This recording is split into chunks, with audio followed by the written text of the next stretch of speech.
I still remember the weight of the invitation in my hands. Cream-colored cardstock, embossed gold lettering that caught the light as I turned it over. The kind of paper that costs more than the weekly groceries I grew up on.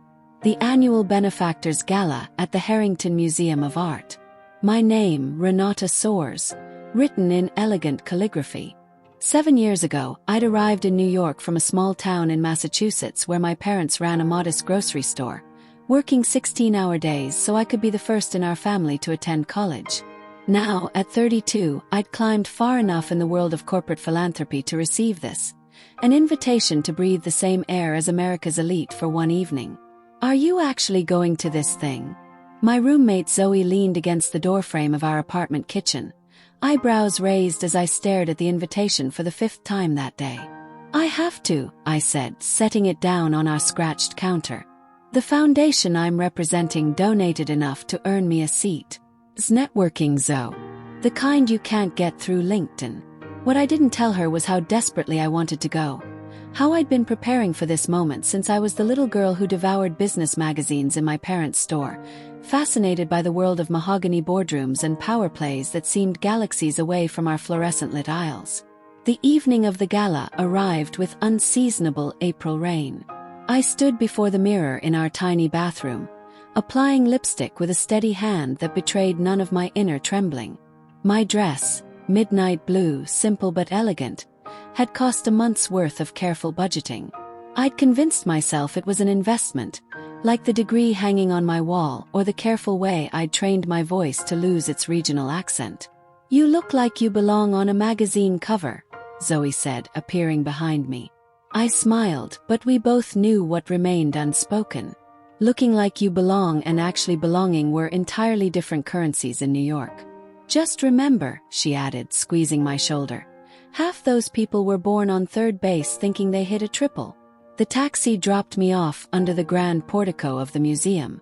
Rain fell in sheets around the building, creating a curtain of water that seemed to separate this glittering world from the ordinary city beyond.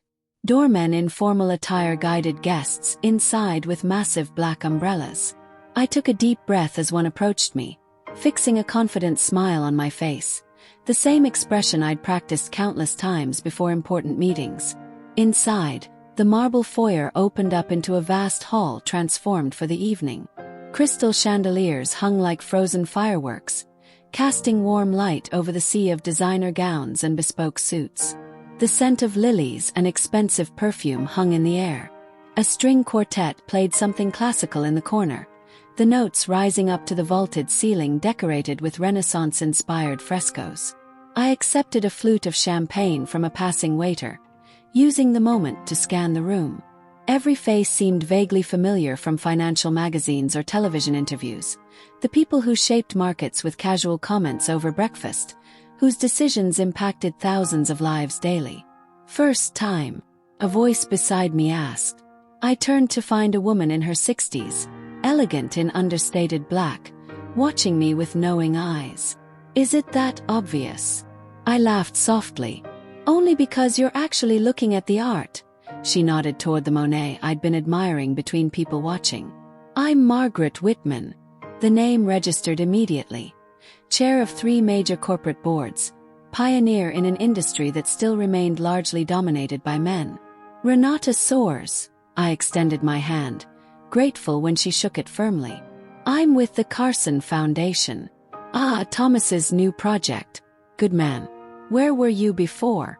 The conversation flowed more easily than I'd feared.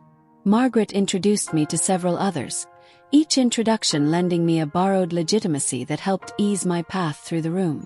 For 20 minutes, I almost forgot I was an outsider. And then I saw him, Eduardo Vasconcelos. Even in a room designed to showcase wealth and influence, he stood apart. Brazilian-born but New York-made. He transformed a modest tech startup into an empire through a combination of innovation and ruthlessness that business schools now taught as case studies. At 52, his salt and pepper hair and perpetual tan gave him the look of someone who vacationed exclusively on private islands, which, according to profiles I'd read, wasn't far from the truth. Margaret followed my gaze. Ah, the man himself. Come, you should meet him. His foundation and yours have overlapping interests in education technology. Before I could prepare myself, she was guiding me across the room, through the invisible force field that seemed to surround him and the three men engaged in conversation with him. I straightened my spine, mentally reviewing what I knew of his recent ventures, preparing the perfect professional but warm introduction. Eduardo. Margaret's voice cut through their conversation with the easy authority of someone who had known him before his billions. I'd like you to meet Renata Soares from the Carson Foundation. They're doing fascinating work in the education sector that might interest you. 4 sets of eyes turned to me. 3 showed polite interest. Vasconcelos's, however, flicked over me with the brief assessment one might give a piece of furniture, noting presence without significance. Up close, his aura of power was almost tangible, like standing too near electrical equipment. Ms. Soares, he acknowledged with the slightest nod. I smiled, extending my hand as I'd done dozens of times already that evening. It's a pleasure to meet you, Mr. Vasconcelos. Your recent initiative on coding education in underserved communities resonated strongly with our mission. His eyes met mine for a fraction of a second. Something flickered there. Dismissal, perhaps irritation at the interruption. Then, deliberately, he turned his shoulder toward me and resumed his conversation with the man to his right, leaving my hand suspended in midair. The rejection was so subtle yet so complete that it took me a moment to process it. I stood there, hand outstretched, as if frozen in amber. Margaret's slight intake of breath beside me confirmed that the slight was both intentional and noticed. Around us, conversations continued, champagne glasses clinked, but I felt a sudden silence descend as my cheeks burned hot with humiliation. Years of hard work, of proving myself, of careful speech and calculated ambition, all reduced to this moment of being deemed unworthy of even the most basic courtesy. In that suspended moment between heartbeats, as I slowly lowered my hand, something crystallized within me. A clarity I hadn't expected to find under these ornate ceilings, between these people who measured worth by last names and investment portfolios. And in the next breath, I made my decision about what to do next. Time seemed to slow as I lowered my hand, the weight of dozens of sideways glances pressing against my skin. My mother's voice echoed in my head, her constant reminder that dignity wasn't something others could take from you, only something you could surrender. I didn't look at Margaret. I didn't need to see the mixture of pity and embarrassment that would be written across her face. Instead, I took a slow, deliberate sip of my champagne and smiled. Not the practiced, professional smile I'd worn all evening, but something genuine that reached my eyes. "Excuse me," I said to no one in particular, my voice steady despite the drumming of my heart. I moved away with unhurried grace, as if the encounter had been nothing more than a pleasant exchange. Each step across the marble floor felt like walking on broken glass, but I kept my chin high, shoulders back. The path I chose wasn't random.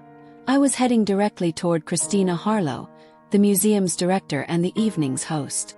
Christina stood near one of the massive floral arrangements, deep in conversation with an older gentleman I recognized as Senator James Whitford, whose education committee controlled billions in federal funding.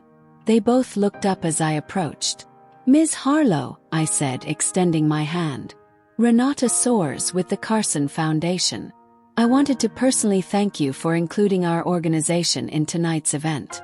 The museum's commitment to educational access aligns perfectly with our mission." If she was surprised by my direct approach, she didn't show it. Her handshake was warm and genuine. "Ms. Soares, of course. Thomas speaks highly of your work. I understand you've pioneered some innovative approaches to arts education in underserved communities." "Yes, though we're just getting started." I smiled, feeling some of my confidence returning. "Senator Whitford, it's an honor. I followed your committee's work on educational reform with great interest." The conversation flowed naturally from there. I spoke about the Foundation's recent initiative bringing digital arts programs to schools in the South Bronx, districts with art budgets slashed to nothing. I listened as the senator described his frustrations with bureaucratic roadblocks. Christina mentioned exhibition spaces they were hoping to convert for student use. I was present in every word, every response, putting aside the humiliation of moments before. This was why I had come, not for empty social validation, but for connections that could actually move our work forward. You know, Christina said thoughtfully, we have a panel discussion next month on accessibility in arts education. We could use your perspective, especially given your background. My background? I asked, taking another sip of champagne. Thomas mentioned you were first-generation college, worked your way through school. That kind of lived experience is invaluable when we're discussing barriers to access. I blinked, surprised. My background, the very thing that made me an outsider in this room, was suddenly being framed as an asset. I'd be honored, I said, meaning it. As we exchanged contact information, I felt a subtle shift in the atmosphere around us. Our small group had attracted attention. From the corner of my eye, I could see others, including a member of Vasconcelos's circle, drifting closer, eager to join what appeared to be a significant conversation. 10 minutes later, I found myself at the center of a growing discussion about educational innovation, people listening intently as I described the transformation I'd witnessed when children from neighborhoods like the one where I'd grown up were given creative tools and taken seriously as artists. I spoke with passion but precision, naming the systemic barriers without accusation, offering solutions rather than just critiques. Each word felt like reclaiming a piece of the dignity that had been momentarily shaken. Ms. Soares, a voice interrupted as the conversation reached a natural pause. I don't believe we've been properly introduced. I turned to find myself face to face with Maria Vasconcelos, Eduardo's daughter, and, according to recent profiles, the heir apparent to his business empire. At 28, she had her father's commanding presence but none of his coldness. Her handshake was firm, her smile genuine. I oversee our foundation's education initiatives, she continued. I'd love to hear more about your digital arts program. Perhaps over coffee next week. Before I could respond, a subtle ripple moved through the crowd. Eduardo Vasconcelos himself was approaching our group, his expression unreadable. Our eyes met briefly across the small circle of people. This time there was something different in his gaze. Not warmth, certainly, but a reluctant reassessment. He nodded almost imperceptibly before turning his attention to Senator Whitford. He didn't acknowledge me further, but he didn't need to. His presence in this conversation, which had formed around me, was acknowledgement enough. As the evening continued, I moved through the gala with newfound confidence. The initial humiliation had transformed into something unexpected, a reminder of why I was here in the first place. Not to be accepted by people like Vasconcelos, but to create space for the work that mattered. Later, as I waited for my coat in the museum's grand foyer, Margaret Whitman appeared beside me. Well played, she said quietly. I raised an eyebrow. I don't know what you mean. She smiled, knowing better. Most people, after what Eduardo did, would have either slinked away embarrassed or made a scene. You did neither. You recognized the real currency in this room isn't his approval. It's ideas and connections. I accepted my coat from the attendant. I learned a long time ago that respect isn't always freely given. Sometimes it has to be earned in unexpected ways. His daughter doesn't schedule coffee meetings with just anyone, Margaret noted.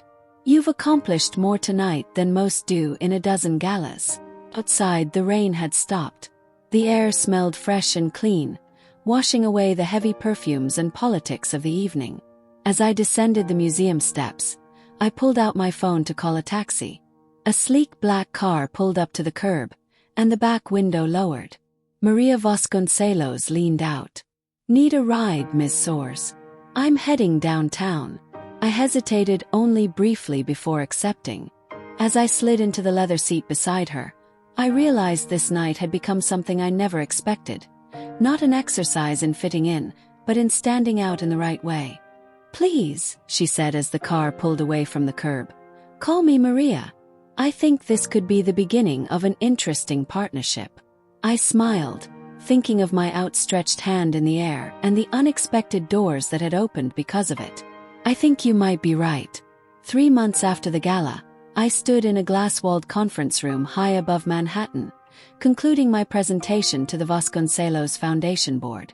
And that's why this partnership could transform digital arts education across 5 states within the first year, I said confidently. Maria smiled encouragingly from her seat. Our initial coffee meeting had evolved into a serious collaboration, combining her family's resources with Carson Foundation's methodology. The boardroom door opened as Eduardo Vasconcelos himself walked in. Every spine straightened automatically. "Sorry I'm late," he said, though his tone suggested he was rarely sorry about anything. "Please continue." I finished my presentation without faltering, answering tough questions with data-backed responses. This wasn't the same Renata who had stood with her hand extended at the gala. That moment had burned away something unnecessary in me. The need for approval had been replaced by certainty in my purpose.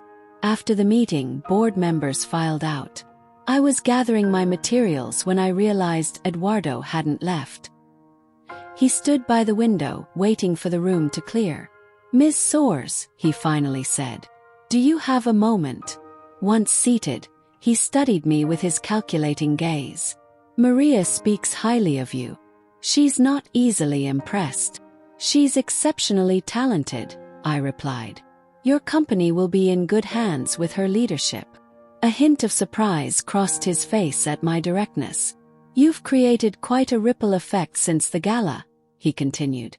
"Senator Whitford mentioned your name twice in committee hearings. Christina Harlow has you on the museum's advisory board now." He paused. "I made an error in judgment that night. I've been curious about what you did afterward. After you refused to shake my hand." I asked calmly. "I did my job, Mr. Vasconcelos.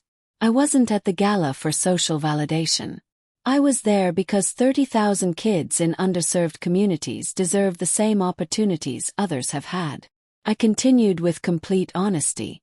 "My parents worked 16-hour days in a grocery store to give me opportunities. They taught me that true dignity isn't about who acknowledges you. It's about how you carry yourself when they don't." Something shifted in his expression. Respect, perhaps. He reached into his jacket and slid a folded paper across the table. "The board will approve your proposal this afternoon. This is the preliminary budget allocation."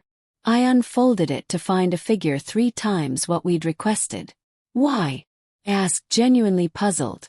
"Because you didn't need me to validate your worth that night. And you don't need me to validate this project now. You've proven its merit." He stood. "The world has enough people waiting for permission, Ms. Soares. It needs more who can transform rejection into opportunity." He extended his hand across the table. I took it, our handshake firm and mutual. Not reconciliation, but something more valuable. Respect earned rather than given. 6 months later, I stood in a South Bronx school gymnasium, watching children showcase digital art projects to their community. Their faces glowed with pride as they explained concepts that would have seemed impossible without our program. My phone buzzed with a text from Maria. "Dad watching the live stream from Singapore. Says to tell you well done." A young girl named Lucia approached, tablet in hand. "Ms. Renata, I want to show you my project." On her screen was a digital mural of her neighborhood. Not as it was, but as she imagined it could be. Vibrant, transformed. "I want to do what you do when I grow up," she said suddenly. "Create opportunities for kids like me." I knelt to her level. "Remember something, Lucia. Your worth isn't determined by who notices you or who doesn't. It's about staying true to who you are, especially when it's difficult." "Is that hard to do?" she asked. "Sometimes," I admitted. "But each time it gets easier, because you realize that the most important handshake isn't with someone else. It's the promise you make to yourself about who you're going to be in this world." Later, walking through Bryant Park as twilight settled over the city, I reflected on my journey. My phone buzzed with notifications. Reporters covering our program, schools requesting expansions, a message about federal funding possibilities. I watched the city skyline glitter against the darkening sky. I no longer felt like an outsider looking in at that world. Not because I had finally been admitted to their exclusive circle, but because I had realized something more important. There were many forms of power in this world, and not all of them resided in marble-floored galas or boardrooms. Some lived in a gymnasium where children discovered their creative voices. Some in the quiet dignity of grocery store owners who worked their entire lives for their daughter's future. And some, perhaps the most transformative kind, lived in the moment when you refused to let someone else's judgment define your sense of self-worth. In the end, what mattered wasn't the hand that Eduardo Vasconcelos had refused to shake. What mattered was that I had kept extending mine, to students, to communities, to opportunities, until we had built something no single person could have created alone. And that was the most powerful response of all.